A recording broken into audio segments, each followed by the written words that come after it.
I figured after my long walk review, and since I don't have another review for today and maybe tomorrow, I'm not sure yet. I figured why not go back to Karate Kid Legends since Ben Wong, who stars in The Long Walk, is the new Karate Kid in the Karate Kid Legends. I think this movie came out in I want to say June, May, June, July, summertime of the year. I don't think anyone was necessarily excited for a new Karate Kid movie. I think Cobra Kai as a TV show is pretty successful, but movies just don't. These type of movies just never do well, and I'm not really shocked to say that Karate Kid Legends also, I mean, is one of those movies that just doesn't do well. One of the biggest mistakes of this movie was maybe not connecting it to the Cobra Kai universe. I never watched the show, but I feel like it was just such a missed layup. You could have still had Ben Wong as the new Karate Kid and everything, but why not have any of Cobra Kai involved at all? I thought that was weird. If I mean, I'm not a Cobra Kai fan, but I think the only thing that was even connected to it was the end credit scene or the scene right before the credits. I can't really recall, but I don't know. It's just so strange. Not even having the director or even one of the writers of that show being a part of this is just so weird. The director has no really history with action films or shows, it looks like. It's good they have Jackie Chan though, who makes a return since Karate Kid 2011, I want to say, with oh my god, I'm forgetting his name, Will Smith's son.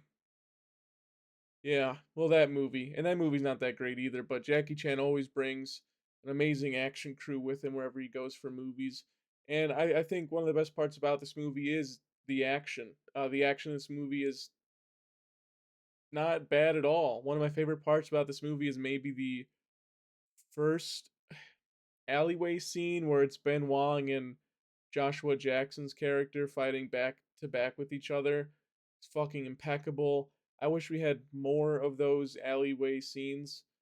Instead, we get this really cringy montage throughout a long portion of the movie, and that's where this movie begins to suffer. I think a lot of the problems with this movie, it's trying too hard to accommodate for this new generation. It's putting in really bad music, like really, really bad music, like really bad pop music that just doesn't fit the vibe at all. The editing style is very strange. It feels like a Netflix movie or even a Netflix TV show, and it just doesn't work. But thankfully a lot of the stuff is saved from the acting and the actions. I think a lot of people have a problem with the acting in this movie. I don't really mind it. Jackie Chan is a bit older, but I still think he does a fine job as a co-mentor to Ben Wong's character. And of course, you have Ralph Macchio, who is amazing in this movie, and it's nice to see his return. Because if I'm remembering correctly, he wasn't in the last Karate Kid movie, but him as a mentor to Ben Wong was a pretty good choice. It's nice to see him back in action. I mean, if there ever is a new Karate Kid movie, hopefully he's in that as well, or any future Karate Kid projects. I don't know what the future of this franchise really is, but yeah, I mean, I really don't know.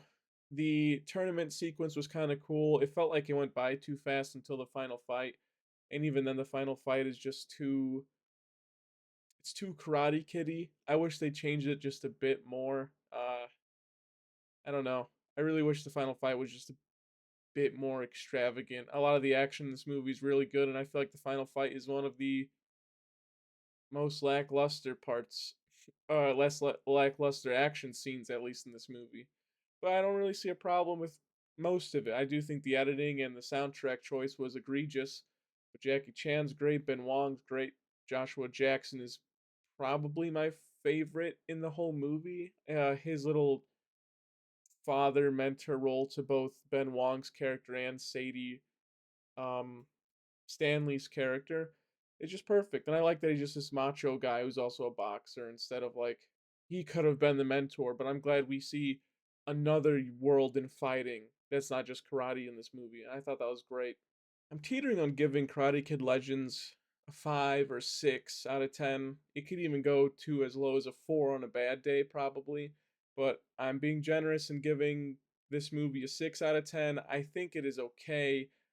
I think a lot of my points that are positive towards this movie are just nostalgia. I mean, it was kicking like hell watching this movie. I remember watching all of them when I was little with my dad, and this movie kind of brought that vibe back. But a lot of this is just really annoying. Like I said earlier, the editing, the soundtrack choices, just egregious.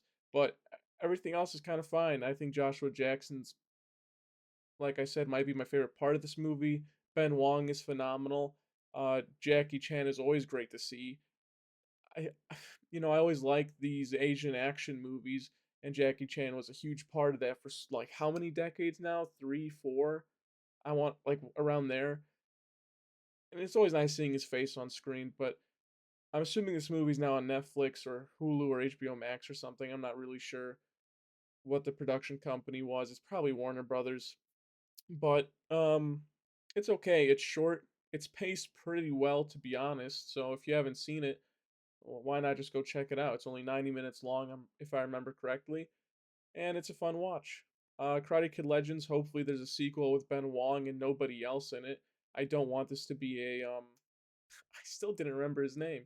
Will Smith's son Junior, Jaden Smith Jr. situation where, oh man, you're gonna get one movie, we're never gonna see you again. I wanted him to return in this. We didn't even get him.